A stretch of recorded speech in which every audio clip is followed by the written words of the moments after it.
ایک بزرگ تھے پیر سید فیض الحسن شاہ صاحب آلو مہار شریف والے، بڑے قابل تھے، عالم تھے، درویش تھے۔ اگر آپ موبائل چھوڑ کے میری بات پہ توجہ کریں تو مجھے زیادہ خوشی ہوگی، اللہ تعالیٰ خیر کرے۔ یہ ویسے جس نے بنائے تھے اس نے لکھا نہیں تھا کہ ہر وقت ہاتھ میں ہی رکھنا، یہ اس نے نہیں کہا تھا۔ جب ایجاد کرنے والے نے تھوڑی کہا تھا کہ یہ میں نے اس لیے بنایا کہ اس کو ہاتھ میں رکھنا، ہاتھ میں تسبیح رکھا کرے، یہ جیب میں رکھنے کے لیے، جب بجے تو باہر نکالے، مہربانی فرمائیں، اللہ کو جزائے خیر عطا فرمائے۔ اب تو نا جی ایک دوست ایک دن بڑا دور کا سفر کر کے آئے اور انہوں نے کئی دفعہ مجھے یہ باور بھی کرایا کہ میں بڑی دور سے آیا ہوں۔ باور بھی کراتے ہیں تو پیار سے بتاتے ہیں، بتایا میں بڑی دور سے آیا ہوں، لیکن ہر 1.5 منٹ کے بعد جیب سے موبائل نکال لیتے ہیں۔ تو میں انہوں نے آخیا میں کہ یہ زیارت کرنی چاہتے تھے، گھر ہی کر لینی سی، تو نہ لمبا سفر کرنے کی کیا ضرورت، آپ تو میری زیارت کرنے آئے تھے بقول آپ کے، حالانکہ تو زیارت والا یہاں رٹا بھی کوئی نہیں، لیکن موج ہے نا لوگوں کی، اللہ آپ کو جزائے خیر عطا فرمائے۔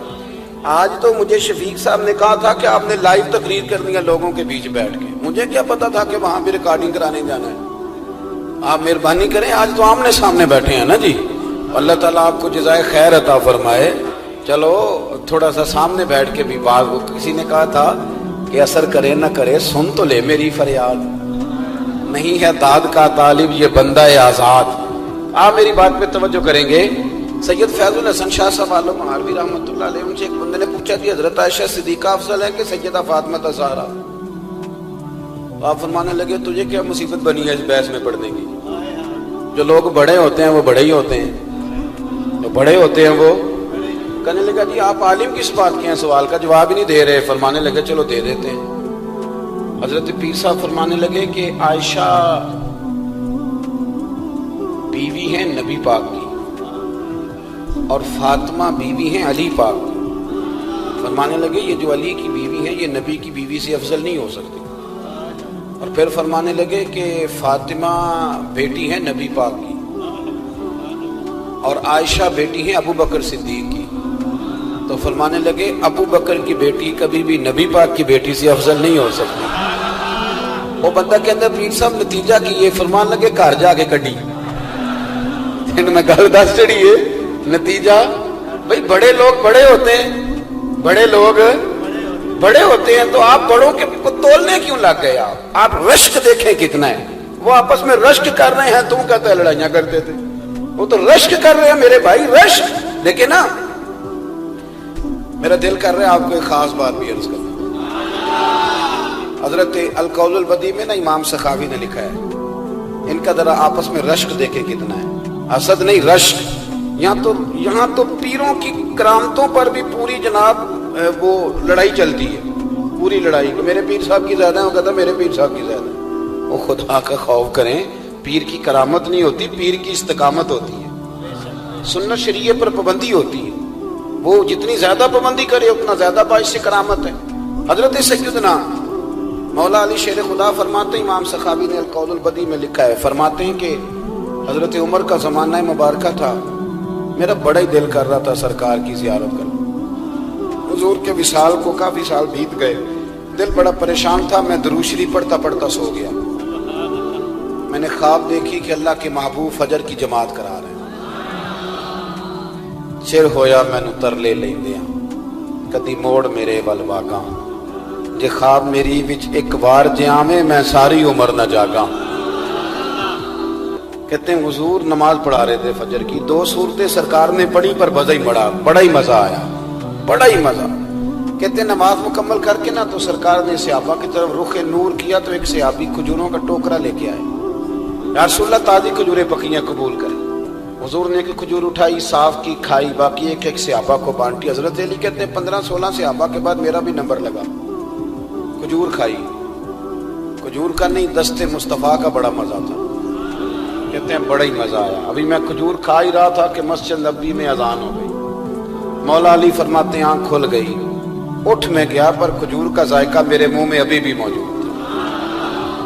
اب اس پر پورا باب باندھا ہے شاہ عبدالحق الہ آبادی نے۔ وہ کہتے ہیں کہ حضور جس کو خواب میں کوئی چیز دیتے ہیں وہ حقیقت میں بھی اسے دیتے ہیں، وہ خواب میں نہیں ہوتی، وہ حقیقت میں ہوتی ہے، پورا باب ہے۔ بہرحال عنوان پہ رہنا چاہتا ہوں۔ حضرت علی فرماتے ہیں میں اٹھا، وضو کیا، سنت پڑھی، مسجد چلا گیا، جا کے صف میں بیٹھ گیا، عمر فاروق آئے جماعت کرانے، کہتے ہیں عمر نے نماز شروع کی تو مجھے جھٹکا تب لگا جب عمر نے بھی وہی سورت شروع کر دی جو خواب میں سرکار نے پہلی رکعت میں پڑھی۔ میں سمجھا اتفاق ہے، لیکن کہتے ہیں دوسرا جھٹکا جب لگا جب دوسری رکعت میں حضرت عمر نے وہ سورت پڑھی جو حضور نے خواب میں دوسری رکعت میں پڑھی تھی۔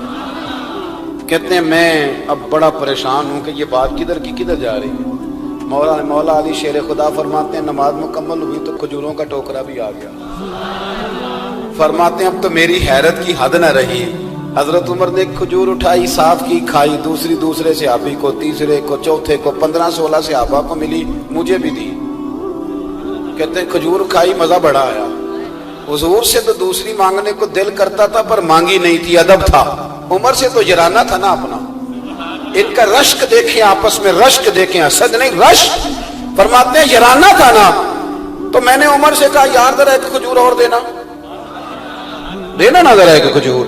تو کہتے ہیں جناب عمر فاروق نے کھجور اٹھائی، صاف بھی کی، میں سمجھا ملنے لگی ہے، اٹھائی بھی، صاف بھی کی، اور دوسرے صحابی کی طرف ہاتھ بڑھایا، میری طرف دیکھ کے ہلکا سا مسکرائے، فرمانے لگے علی ایسے نہ کر، اگر رات کو نبی پاک سے دوسری لیتا تو میں بھی سویرے تجھے دوسری دے دوں۔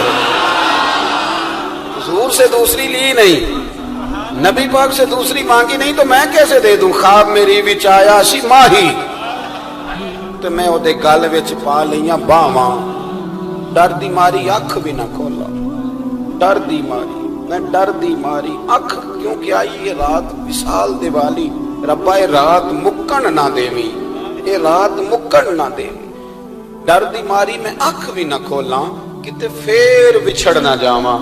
میرے رسول پاک کے غلام رشک کرتے تھے، رشک۔ حضرت علی کہتے ہیں میں رویا تو عمر بھی رو پڑے، کہنے لگے علی جو رات تجھے نواز کے گئے وہ میرے اوپر بھی کرم فرما کے گئے۔ رشک کریں، خدا را چھوڑ دیں حسد کرنا، چھوڑ دیں ایک دوسرے سے جلنا۔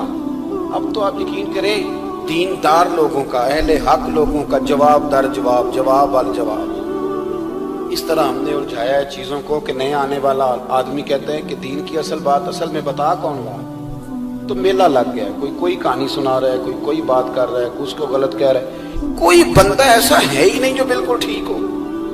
ہمارے حسد نے اتنی تباہی کر دی، کسی کے حق میں خیر والی بات ہو، جب آپ حسد کریں گے تو بے سکون رہیں۔ دوسری بات یہ، بے سکون بندہ پتہ کون رہتا ہے؟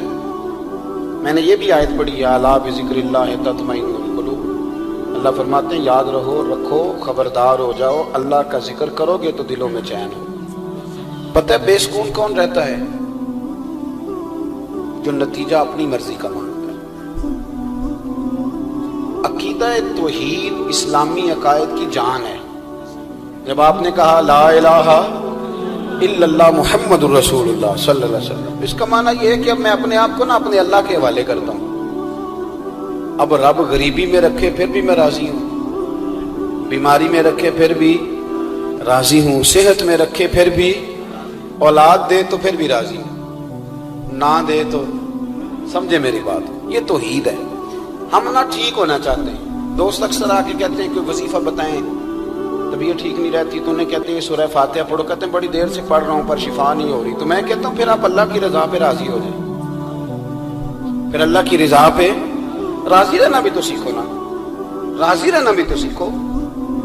بہت ساری بے سکونی اس بات کی ہے کہ ہم نا ہم چاہتے ہیں میری مرضی کا سکون ہو، میری مرضی کا گھر ہو، میری مرضی کے بچے ہوں۔ بھئی ایسا نہ کریں، آپ اپنے حق میں اپنے رب کے فیصلوں کو قبول کریں، آپ قبول کریں اپنے مالک کے فیصلوں۔